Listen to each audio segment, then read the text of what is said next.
যদে কাংসে রাম দশরথ সুত লক্ষ্মণযুতঃ পুরা সীতা সার্ধম কতিপয় দিনম গাঙ্গপোলিনে অবাসিতত্রায়ম মুনিনিকর গদ্রুম মদদ্রুমতলে নবদ্বীপম বন্দে তমিহ পরমানন্দ নিলয়ম।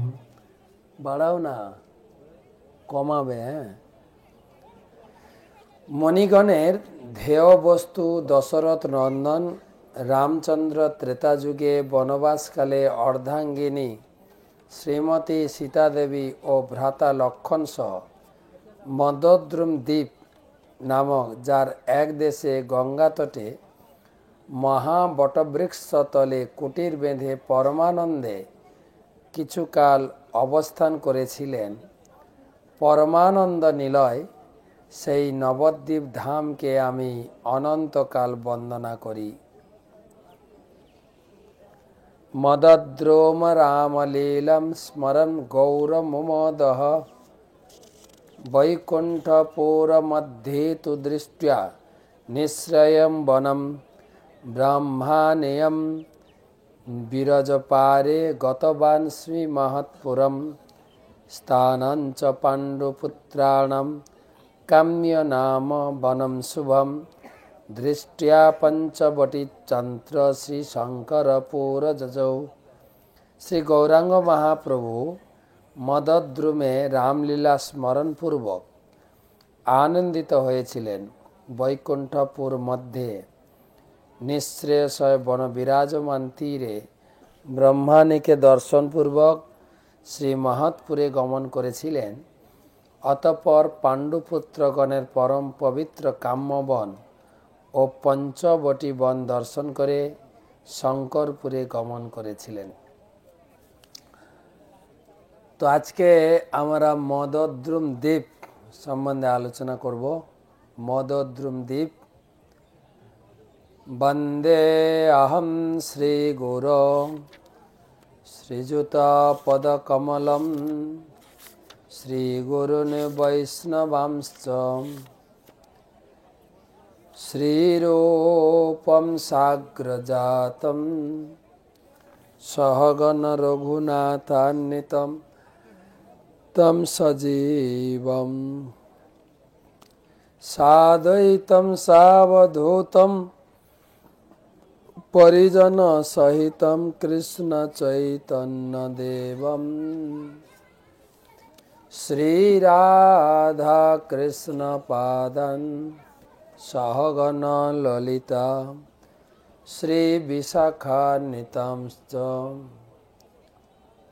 নমো ওং বিষ্ণুপাদায় কৃষ্ণ প্রেষ্ঠায় ভূতলে শ্রীমতে ভক্তি বেদান্ত স্বামিনিতি নামিনে।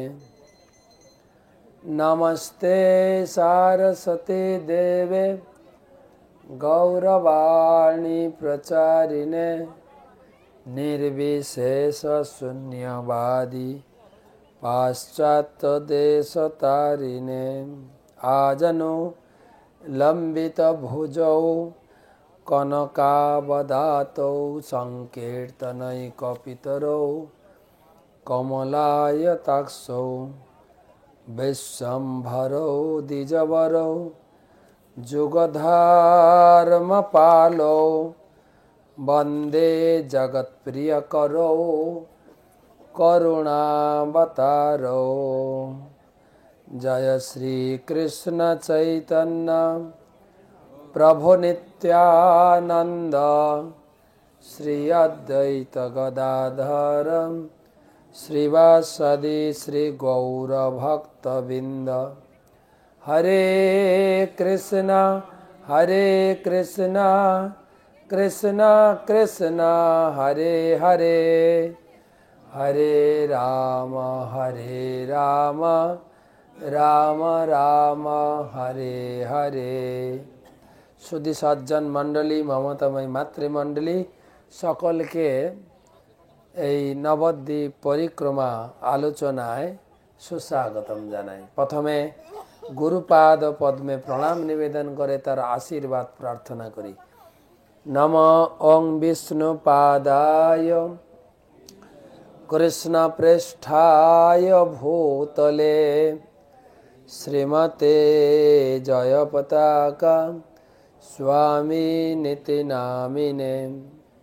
নম আচার্যপাদায় নিতাই কৃপাপ্রদায়িনে গৌরকথা ধামদায় নগরগ্রামত্বারিণে।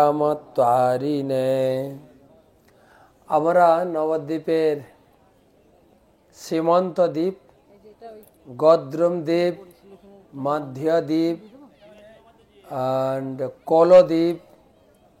প্রথম হচ্ছে সীমন্ত দ্বীপ, গদ্রুম দ্বীপ, মধ্যদ্বীপ, কলদ্বীপ, জন্মদ্বীপ বা ঋতুদ্বীপ, জন্মদ্বীপ, মদদ্রুম দ্বীপ। 7 নম্বর দ্বীপে আমরা পৌঁছেছি। আজকে আপনাদের মদদ্রুম দ্বীপে ঘোরাবো। মদ মানে হচ্ছে আনন্দ। মদদ্রুম দ্বীপ বর্তমান লোকে জানে মাউগাছি বা মামগাছি। মদদ্রুম দ্বীপ হচ্ছে অত্যন্ত সুন্দর বৃন্দাবনের ভান্ডির বন, যার জন্য এই মদদ্রুম দ্বীপের যে রেল স্টেশন আছে সে স্টেশনের নামও ভান্ডির টিকুরি বা ভান্ডার টিকুরি। ভান্ডির বন, ভান্ডির বন কিন্তু বিখ্যাত বৃন্দাবনে। ভান্ডির বনে ভগবান রাধা কৃষ্ণের বিয়ে হয়েছিল। সেই ভান্ডির বটের নিচে এখনো সে বিবাহ ম্যারেজ হল আছে, কিন্তু হ্যাঁ, যাদের ইচ্ছা ওই হলটা বুকিং করতে পারেন। আর যাদের বিয়ে হয়ে গেছে আর কি বুকিং করবেন, বিবাহ বার্ষিকী করবেন।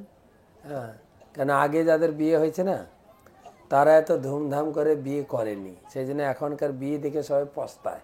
সেই জন্য বলে আমরা বিবাহ বার্ষিকী করবো, ওই রকম আনন্দ ফুর্তি করবো, প্রতি বছর বিয়ে করবো। আর এই করতে করতে কিছু লোকের স্ত্রীও চলে যাচ্ছে, নতুন নতুন বিয়েও হচ্ছে। বাহ! তো ভান্ডির বন, তো এখানকার লীলা যারা পরিক্রমায় আগে এসেছেন তাদের মনে পড়ছে, বা যারা পরিক্রমা এবছর করেছেন ওই এলাকাটা, কেন আমাদের বিভিন্ন দল আছে তো পরপর চলছে। কিছু দল ওই মদদ্রুম দ্বীপ পরিক্রমা করে ফেলেছে, কিছু দল পিছনে আসছেন। তো আর মাত্র 2টো দ্বীপ আছে। তো ত্রেতা যুগের কথা। ত্রেতা যুগে কোন ভগবান ছিলেন? দাশরথী, দশরথের পুত্র, সীতা কি বলে ভগবান রামচন্দ্র, সীতা দেবী এবং ভ্রাতা লক্ষণ বা লক্ষ্মণ সেই 14 বছর বনবাসকালে বিভিন্ন বনে, বিশেষ করে চিত্রকূট পর্বত আদি বন ভ্রমণ করতে করতে তারা এই নবদ্বীপ ধামে এসে পৌঁছান। ত্রেতা যুগের কথা। আর এখানে এসে বিশাল এক বটবৃক্ষের নিচে আনন্দ লাভ করেছিলেন। মদ ভিতরে অন্তরে অত্যন্ত আনন্দের উদ্বেগ হয়েছিল। মা সীতা দেবী সেটা দর্শন করে জিজ্ঞাসা করছেন, প্রভু এখানে আপনার এত আনন্দের হেতু কি? ভগবান রামচন্দ্র তখন বললেন, এখন আমরা ত্রেতা যুগে আছি। তো সামনে দেখছো কিছু গাই বাছুর বিচরণ করছে, গাই বাছুর। এরপরে হচ্ছে দাপর যুগ। দাপর যুগে আমাদের আসতে হবে বৃন্দাবনে। দাপরের শেষে আমরা বৃন্দাবনে আসব রাধা কৃষ্ণ রূপে। আর সে বৃন্দাবনে আমার বাল্যলীলা কাটবে গাই বাছুর চড়িয়ে। সেইটা মনে পড়ে গেল। আর শুধু তাই না, যে জায়গায় আমরা দাঁড়িয়ে আছি এটা হচ্ছে নবদ্বীপ ধাম। কলিযুগে আমাদের লীলাবিলাস এইখানেই। দাপরের পরে কলি যুগের প্রথমে হবে মহা কৌতুক এ নবদ্বীপ গ্রামে।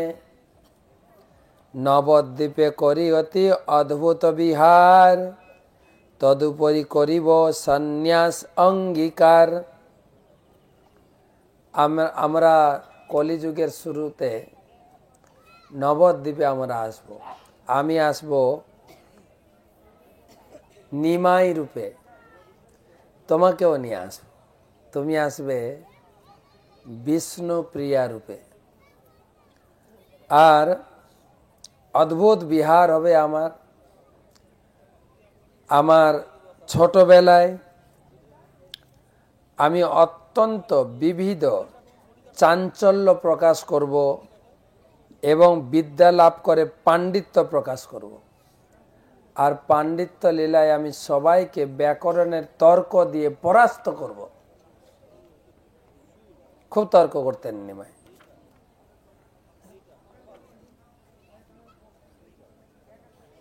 এত তর্ক করতেন, এত তর্ক, সবাই বিরক্ত হয়ে যেত। মহাপ্রভুর ছোটবেলাকার স্কুলের সাথী ছিলেন গদাধর। গদাধর সম্পন্ন বিপরীত প্রকৃতির লোক ছিল। মহাপ্রভু ছিলেন চঞ্চল আর গদাধর ছিলেন শান্ত, দুটো বিপরীত। অ্যাকচুয়ালি কৃষ্ণলীলায় রাধারানী প্রার্থনা করেছিলেন কৃষ্ণের কাছে, এর পরের লীলায় আমি যেন তোমার সঙ্গে থাকতে পারি। তো রাধারানী তো ছিলেন মহিলা আর কৃষ্ণ ছিলেন পুরুষ। পরকীয়া ভাবে রাধারানীর বিয়ে হয়েছিল অন্য বাড়িতে, সেই জন্য অনেক কিছু রেস্ট্রিকশন ছিল। কিন্তু এই লীলায় দুজনেই পুরুষ, ছোটবেলার বন্ধু গদাধর।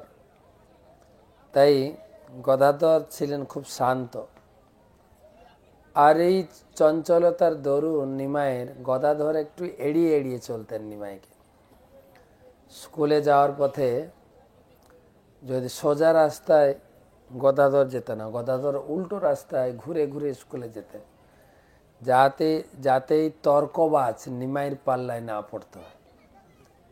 কিন্তু রাস্তা ঘুরে মোড়ে উঠতেই নিমার সঙ্গে দেখা। আর নিমাই যাতে বেশি কথা বলতে না পারে, তাই গদাধর আগে কথা বলা শুরু করতেন। বলছে, নিমাই, এত তোমার পণ্ডিত্য তর্ক কেরে কোন?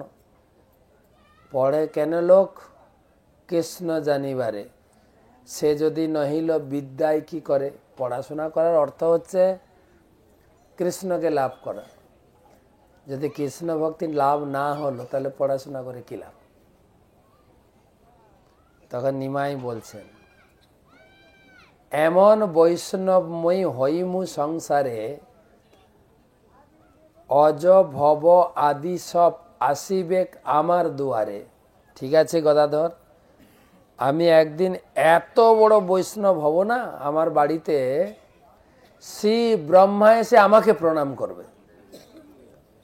তো গ্রামের লোকেরা বলে, ছি ছি ছি, নিমাই কি বলছে রে, খুব বিদ্যার অহংকার হয়ে গেছে তোমার নাকি। কিন্তু নিমাই যে ভগবান লোকে জানত না।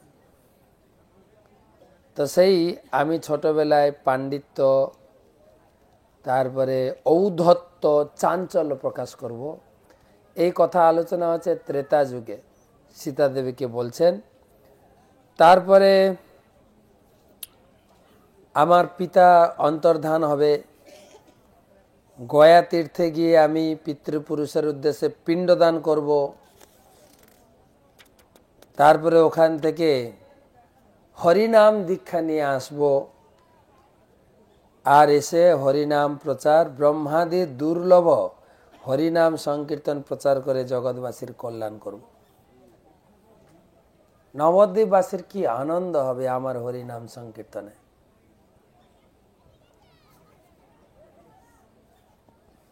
তখনকার দিনে আমার দাপর যুগের মামা কংসও আসবেন। কলিযুগে চাঁদ কাজী রূপে আমার সংকীর্তনে বাধা দেবে। আমি পুরো সংকীর্তনের ভক্তবৃন্দ নিয়ে চাঁদ কাজীকে ঘেরাও করব মশাল মিছিলের মাধ্যমে। চাঁদ কাজী আমার পরম ভক্ত হয়ে যাবে। প্রতিদিন আমি শ্রীবাস অঙ্গনে নৈশ কীর্তন করব, কেবলমাত্র কয়েকজন নির্বাচিত ভক্ত নিয়ে কীর্তন করব, কীর্তন রস আস্বাদন করব। তার কিছুদিন পরে সন্ন্যাস গ্রহণ করে তদুপরি করিব সন্ন্যাস অঙ্গীকার, নবদ্বীপে করি অতি অদ্ভুত বিহার। এবে জয়ছে ভ্রমি হইছে করিব ভ্রমণ, করিতে ভ্রমণ মনে হাসি নো এখন। সীতা দেবী জিজ্ঞাসা করছিলেন, আপনি হাসছেন কেন, আনন্দ করছেন কেন? জিজ্ঞেস করছেন যে আমি পিতার মৃত্যুর পর আমি তোমাকে বিবাহ করব, সংকীর্তন আন্দোলন প্রচার শুরু করব, এবারে সন্ন্যাস গ্রহণ করে তোমাকে ত্যাগ করে আমি পুরীতে গিয়ে বাস করব। তো তখন যখন এইভাবে ভগবান রামচন্দ্র বলছিলেন, তখন সীতা দেবী প্রশ্ন করছেন, নিত্য গীত বাদের অবধি নদিয়ায়, প্রভু ভক্ত অসংখ্য উপায় নাই তার, পরিকর মধ্যে গৌর বিগ্রহ সুন্দর, কৈশোর বয়স মহারসের সাগর, ভুবন মোহে এসে না অঙ্গ ভঙ্গিবাতে, সেসবা দেখিয়া সীতা নারী স্থির হইতে। তো সীতা দেবী জিজ্ঞাসা করছেন যে আপনি যদি সন্ন্যাস গ্রহণ করবেন আগে থেকে পরিকল্পনা থাকে, তাহলে বিবাহ করবেন কেন? বিবাহ করার কি দরকার আছে? তো তখন ভগবান রামচন্দ্র বলছেন যে তোমার প্রশ্নটাও অতি উপযুক্ত প্রশ্ন, কিন্তু কলিযুগে আমি আসব দুই ভাবে সেবা প্রকাশ করব। একটা হচ্ছে বিপ্রলম্ব ভাব, আর একটা হচ্ছে সম্ভোগ। বিপ্রলম্ব আর সম্ভোগ। সম্ভোগ মানে কাছে, তুমি আমাকে স্বামী রূপে পেয়ে কাছে সেবা করে যে সুখ পাবে। কিন্তু তোমাকে ছেড়ে যখন সন্ন্যাস গ্রহণ করে আমি পুরীতে চলে যাব, তখন তুমি আমার বিরহ ভাবের সেবায় আরও আনন্দ পাবে। সেই শিক্ষা জগৎকে দেওয়ার জন্য আমি আসব। নবদ্বীপ ধাম মাহাত্ম্যে বলা হয়েছে, ভগবান শ্রী রামচন্দ্র সীতাদেবীকে বললেন, তুমি বিষ্ণুপ্রিয়া রূপে আমাকে সেবা করবে, আমার বিচ্ছেদে তুমি গৌর মূর্তি নির্মাণ করে পূজা করে জগতে প্রচার করবে। যেরকম এই ত্রেতা যুগে তোমার বিচ্ছেদে কখন আমি স্বর্ণ সীতা প্রস্তুত করে অযোধ্যা নগরীতে প্রতিষ্ঠা করব, ঠিক সেইভাবে আমার বিরহে তুমি গৌর বিগ্রহ প্রতিষ্ঠা করে আমার পূজা করবে। তুমি বিষ্ণুপ্রিয়া রূপে সেবিবে আমারে, বিচ্ছেদে শ্রী গৌর মূর্তি করিবে প্রচারে, তোমার বিচ্ছেদে কভু স্বর্ণ সীতা করি, ভজিব তোমারে আমি অযোধ্যা নগরী। যেরকম এখন আমরা পিতৃসত্য পালনের জন্য 14 বছর বনবাসে ঘুরছি, কিন্তু এরপরে আবার রাজ্যে ফিরে গিয়ে তোমাকে নির্বাসন দিয়ে আমি যজ্ঞে বসার জন্য স্বর্ণ সীতা নির্মাণ করব। ঠিক সেইভাবে এর বিনিময়ে তুমি কলিযুগে আমার বিরহে আমার মূর্তি বানিয়ে তুমি পূজা করবে। তার বিনিময়ে তুমি নদিয়া নগরে গৌরাঙ্গ প্রতিমা করি পূজিবে আমারে, এ নবদ্বীপ মোর বড় প্রিয় স্থান, অযোধ্যাদি নাহি হয় ইহার সমান। এই আলোচনা হচ্ছে কিন্তু ত্রেতা যুগে। তাই ভগবান রামচন্দ্র বললেন, যেরকম এই রামলীলাতে তোমার বিরহে আমি স্বর্ণ সীতা বানিয়ে আমি যজ্ঞ আরাধনা আদি করব, এর বিনিময়ে তুমিও আমার বিরহে আমার মূর্তি বানিয়ে সেই জায়গায় উপাসনা করবে। এই মূর্তি আপনারা দেখেছেন ধামেশ্বর মহাপ্রভু। এখানে একটি বৃহৎ বটবৃক্ষ ছিল, ভগবান রামচন্দ্র যেখানে কিছুকাল অবস্থান করতেন সেটা এখন রাম বট নামে প্রসিদ্ধ হয়েছিল। তো এখন সেটা অন্তর্ধান হয়ে গেছে। আমাদের পরম পূজ্য শ্রীশ্রীমৎ জয়পতাকা স্বামী গরু মহারাজ বলছিলেন যে আমরাও সেই স্থানটা নির্ধারণ করতে পারি নাই, এখনও খুঁজছি সেই রাম বটটা কোথায় ছিল বা কোথায় আছে।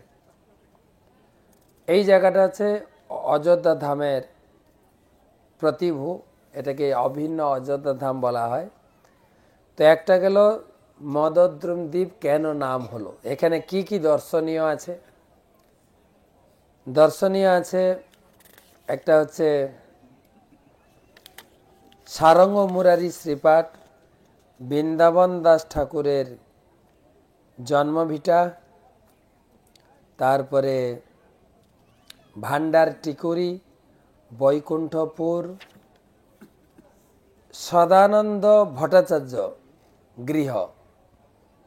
এখানে আমরা পরিক্রমা অবশ্য নিয়ে যাই না, কিন্তু কাহিনীটা শুনেন, সদানন্দ ভট্টাচার্যের কাহিনী।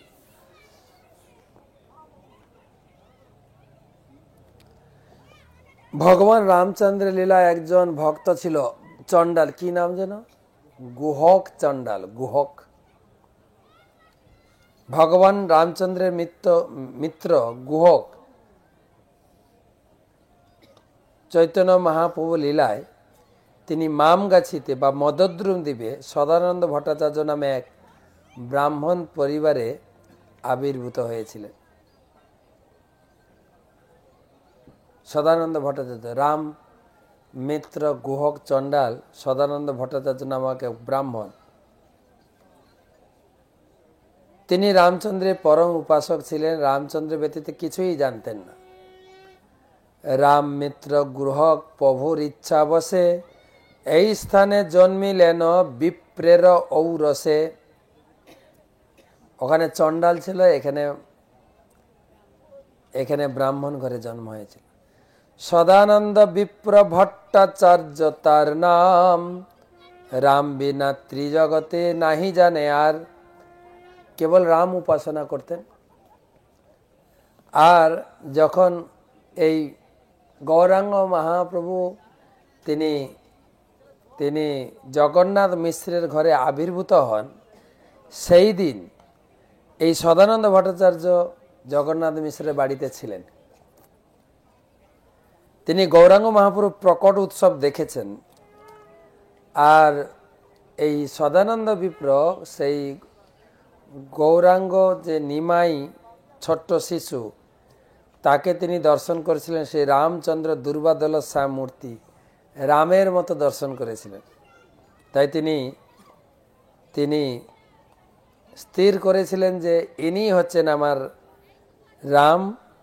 আর তা না হলে এই শিশুর এত শুভ লক্ষণ, শুভক্ষণে জন্ম, আর শিশুর শরীরে দিব্য চিহ্নাদি দর্শন করে তিনি উপলব্ধি করেছিলেন যে আমার আরাধ্য বিগ্রহ দুর্বাদল শ্যাম এখন সচিমাতার পুত্র। সচিমাতা হচ্ছে স্বয়ং কৌশলা জননী, তার পুত্ররূপে এখানে আবির্ভূত হয়েছে।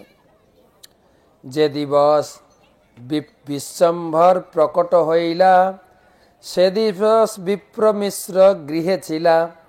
প্রকট সময়ে দেবে জয়ধ্বনি করে, দেখি দেবগণে বিপ্র পড়িলা ফাঁপরে। যখন নিমাইয়ের জন্ম হয়েছিল তখন স্বর্গ থেকে, মর্তলোক থেকে, চারিদিক থেকে এত জয় জয়কার শব্দ হচ্ছিল, সে উপলব্ধি করেছিল এই শিশু কোনো দিব্য শিশু হবে। পরমানন্দে মনে মনে বিচারয়, হইল প্রকট মোর প্রভু সুনিশ্চয়। দশরথ রাজা এই মিশ্র জগন্নাথ, জগৎ জননী সচি কৌশল্যা সাক্ষাৎ। তিনি উপলব্ধি করেছিলেন যে এই শিশু রামচন্দ্র ভিন্ন অন্য কেউ নয়। কনক আর কি দেখেছিলেন? মহাপ্রভুর গৌরচন্দ্রের রূপ মাধুরী দর্শন করে সেই বিপ্র কনক দর্পণ যিনি শ্রীঅঙ্গের ছটা নিন্দয়েসি মুখচন্দ্রের চন্দ্রমার ঘটা আজনুলম্বিত বাহু বক্ষ পরিসর আকর্ণ বিস্তৃত নেত্র ভঙ্গি মনোহর। আমাদের হাতটা কোমর পর্যন্ত, কিন্তু মহাপ্রভুর হাত ছিল হাঁটু পর্যন্ত, আজনুলম্বিত হাত। আর চোখগুলো একদম আকর্ণ বিস্তৃত ছিল, আকর্ণ। আমাদের এটা গানে বলে না, কি সুন্দর দেখতে, চোখ দুটো টানা টানা। হ্যাঁ, এখানে বলছে শিরে চারু চিক্কন চাঁচর কেশ তার, চাঁচর কেশ ভার তাহে সুবিচিত্র বেড়া নানা পুষ্পহার গলে যজ্ঞ সূত্রবতী অদ্ভুত সুষমা সর্বাঙ্গ সুন্দর নাই জগতের উমা বিলসয় অপূর্ব রতন সিংহাসনে স্তুতি করে সম্মুখে দেব ব্রহ্মাদি দেবগণ। দেখতে পাচ্ছেন যে এই শিশুর জন্মের সময় ব্রহ্মা এসেছেন, ইন্দ্র এসেছেন, চন্দ্র, সব শিশুর বন্দনা করছেন। তখন তিনি নিজে স্থির হয়ে গেছেন যে ইনি হচ্ছেন আমার আরাধ্য দেবতা, ইষ্টদেব, দুর্বাদল শ্যাম শ্রী রামচন্দ্র কি জয়। ভুবন মোহন প্রভু কৌশল্যত নয় পরম অদ্ভুত রাজ বেশে বিলাসয় সহাস্য বদন ধনুর বান ধরে ধরে বামে সীতা দক্ষিণে লক্ষণ ছত্র ধরে সম্মুখে পবন নন্দন হনুমান করজোড়ে রহে অদ্ভুত ভঙ্গিতান। আর শুধু তাই নয়, যখন তিনি স্থির হলেন যে আমার প্রভু রামচন্দ্র এই নিমাই, তখন ভগবান নিমাই তাকে দর্শন দিলেন যে রাম সীতা দাঁড়িয়ে আছেন, লক্ষণ তার সেবা করছেন, হনুমান হাত জোড় করে বসে আছে। তো এই ছিল সদানন্দ বিপ্রের বাড়ি। এখন আমরা আলোচনা করব সারঙ্গ মুরারি শ্রীপাঠ, অদ্ভুত কাহিনী।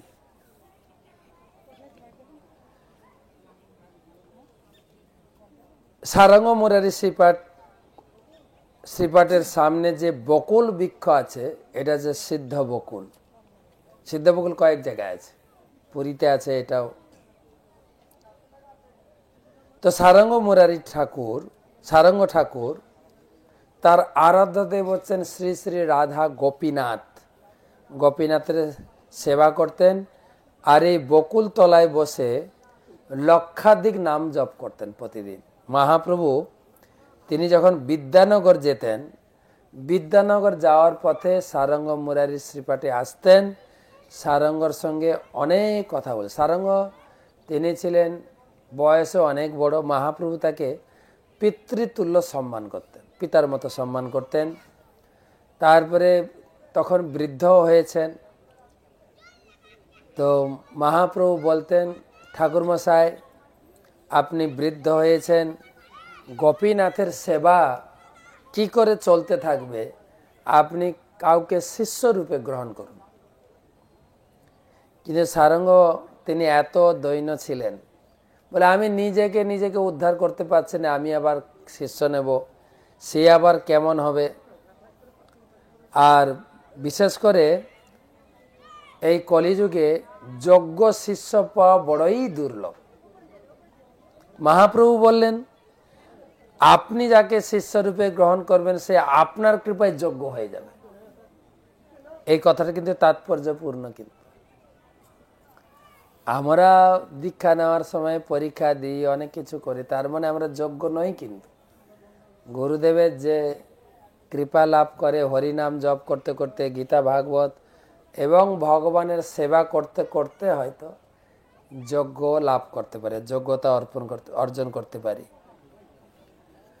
তো আপনি বারবার বলতেন, আর সারঙ্গ তিনি স্বীকার করতেন, না আমি গুরুদেব হওয়ার যোগ্য নেই, আমি শিষ্য গ্রহণ করব না। মহাপ্রভু প্রায় বলতেন। তখন সারঙ্গ প্রতিজ্ঞা করে বসলেন, ঠিক আছে তুমি এত করে বলছো, কালকে যার সঙ্গে আমার প্রথম দেখা হবে তাকেই আমি শিষ্যরূপে বরণ করব। এইটা বলে দেওয়ার পরে তিনি আবার চিন্তা করছেন, হায় হায় হায়, আমি কি বললাম, মহাপ্রভু আবার কাকে আমার ঘাড়ে চাপিয়ে দেবে কে জানে, কাকে আমি শিষ্যরূপে পাব। আর শিষ্যরূপে কাউকে বেছে নেওয়ার ক্ষমতাও আমার নাই। এই চিন্তা করতে করতে সারা রাত ঘুমাননি, কে আবার আসবে জুটবে আমার শিষ্যরূপে। তো পরের দিন সকালে উঠে তার একটা নিয়ম ছিল, প্রতিদিন গঙ্গা স্নান করতেন। সকালবেলা উঠে তিনি নাম জপ করতে করতে গঙ্গায় গেছেন। যেই গঙ্গায় ডুব দিয়ে উঠেছেন, একটা শরীর এসে লেগেছে। যেই গা স্পর্শ করেছে, দেখছেন এটা মৃতদেহ, ডেড বডি। কিন্তু অপূর্ব সুন্দর এক যুবক, সদ্য কেশ মুন্ডন করেছে, মাথা নেড়া করেছে। যেন মনে হচ্ছে ছেলেটি নিদ্রা যাচ্ছে। ব্রাহ্মণ কুমার, মস্তক সদ্যমুণ্ডিত, গলায় নতুন উপবীত মানে নতুন পৈতে। ওই দিন তার প্রথম ব্রাহ্মণ হয়েছে। পরিধানে পট্টবস্ত্র। তো সারঙ্গ বারে বারে তাকাতে লাগলো, কি সুন্দর ছেলেটি। আর যত দেখে ততই তার হৃদয়ে বাৎসল্য ভাব জাগতে লাগে। হায় রে, ছেলেটি তো মৃত। যাই হোক, তিনি তো বলছে, আমি তো প্রতিজ্ঞা করেছি যার সঙ্গে আমার দেখা হবে তাকে আমি দীক্ষা দেব। কিন্তু সে মৃত হলে কেউ, আমি একেই দীক্ষা দেব। কানের কাছে মহামন্ত্র দিতে শুরু করেছেন, হরে কৃষ্ণ কৃষ্ণ কৃষ্ণ হরে হরে, হরে রাম রাম রাম হরে হরে।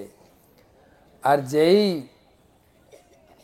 মৃত বালকের কানে কৃষ্ণ মন্ত্র প্রদান করেছেন, কৃষ্ণ মন্ত্র উচ্চারণ করার সাথে সাথে তার দেহে প্রাণের সঞ্চার হতে লাগলো। হরি বল।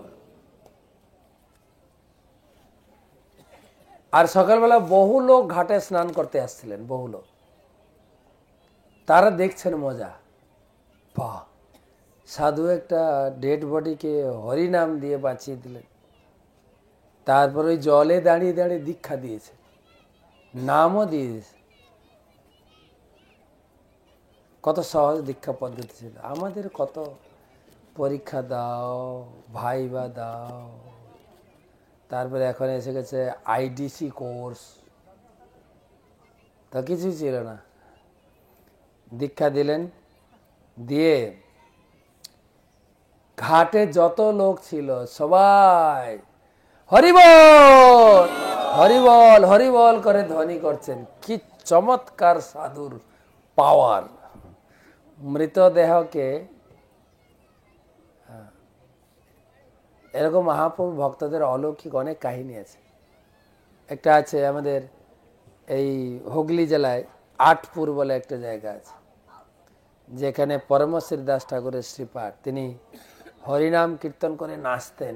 গ্রামের লোক কি করে যে একটা মৃত শিয়ালকে নিয়ে এসে ওনার সামনে যেখানে নাচানাচি করে ওখানে ফেলে দিয়েছে। আর হরিনাম করে নাচতে নাচতে শিয়ালকে তোলে, তুমিও নাচো হরিনামে। শিয়াল নাচতে শুরু করেছে। অলৌকিক, এখানেও তাই।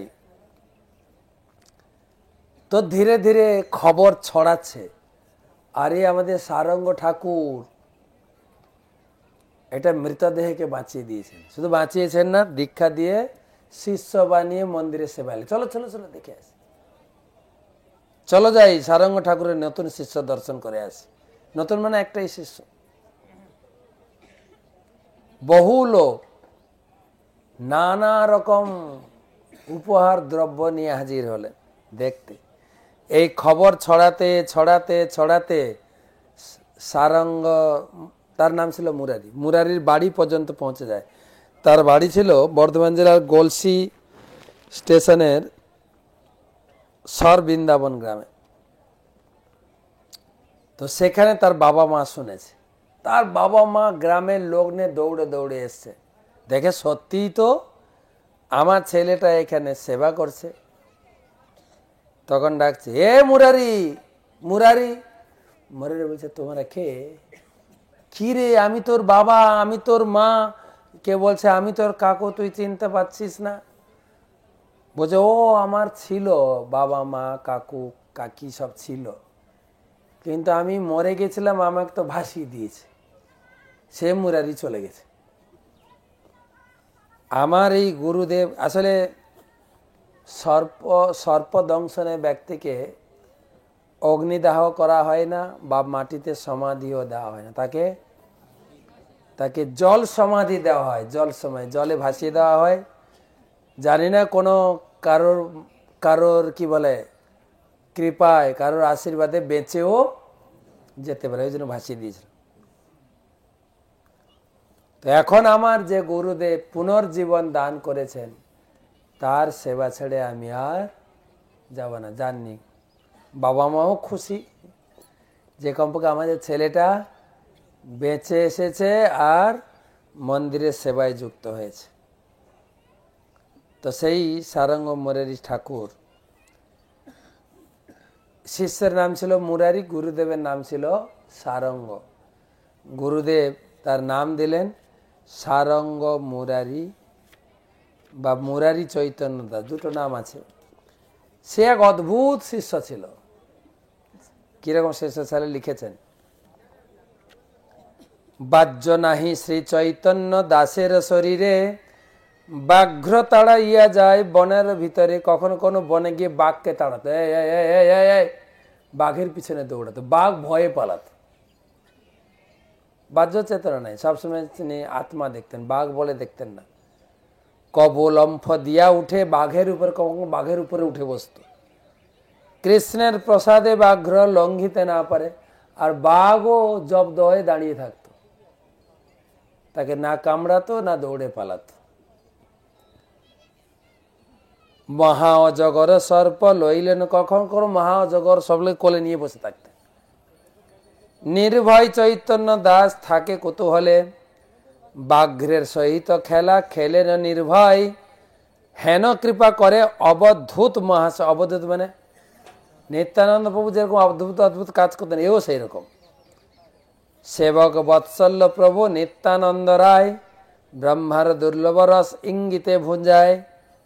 চৈতন্য দাসের আত্মা বিস্মৃত সর্বথা, নিরন্তন কহেন আনন্দ মন কথা। 2-3 দিন মজ্জি জলের ভিতরে, থাকেন কখনো দুঃখ না হয় সে। কখনো কখনো 3 দিন ধরে খুঁজে পাওয়া যেত না। গুরুদেব খুঁজে পড়েছে, চৈতন্য দাস, চৈতন্য দাস। জলের ভিতর থেকে আওয়াজ দিত, গুরুদেব কোথায় তুমি? জলের নিচে বসে জপ করছে 2-3 দিন। এরকম অদ্ভুত শক্তি ছিল। জড় প্রায় অলক্ষিত সর্বব্যবহার, পরম উদ্দাম সিংহম বিক্রম অপার। চৈতন্য দাসের যত ভক্তির বিকার, কত বা কহিতে পারি শকতি অপার। যজ্ঞ চৈতন্য দাস মুরারি পণ্ডিত, যাহার বাতাসেও কৃষ্ণ পাইবে নিশ্চিত। সেই চৈতন্য দাস যখন রাস্তা দিয়ে হাঁটতেন, তার গায়ের বাতাস যার গায়ে লাগতো সেও কৃষ্ণ প্রেমে মত্ত হয়ে যেত। আরেকটা লাইন দিয়েছেন, মুরারি চৈতন্য দাসের অলৌকিক লীলা, ব্যাঘ্র গালে চড় মারে সর্পসনে খেলা। মানে বাঘকে থাপ্পড় মারত এরকম। তো সেই মুরারি গুপ্তা শ্রীপাঠ, সেখানে যে বকুল বৃক্ষ ছিল, মহাপ্রভু একদিন জিজ্ঞাসা করছেন, আরে বকুল গাছটা তো প্রায় মরে মরে যায়, আপনি কোথায় বসে হরিনাম করবেন? বলে, ভগবান কোথাও ব্যবস্থা করবেন। তারপরে মহাপ্রভু সেই বকুল বৃক্ষকে আলিঙ্গন করলেন, তখন বকুল পুনর্জীবিত হয়ে পুরো গাছ মানে হরা ভরা হয়ে গেলেন। এটা হরি বল নাকি না? তো আরে মহাপ্রভুর ভক্ত ডেড বডিকে বাঁচিয়ে দিলেন, আর মহাপ্রভু একটা গাছকে বাঁচিয়েছেন, এটা কোনো ব্যাপার নাকি? এখানে বলছে। তো এখানে বৃন্দাবন দাস ঠাকুরের জন্মস্থান আর বাসুদেব দত্তের শ্রীপাঠ দুটো রয়েছে। বৃন্দাবন দাস ঠাকুর সম্পর্কে 2 মিনিট বলি, সময় শেষ হয়ে গেছে কিন্তু। হ্যাঁ, বৃন্দাবন দাস ঠাকুর ছিলেন, তিনি কৃষ্ণলীলায়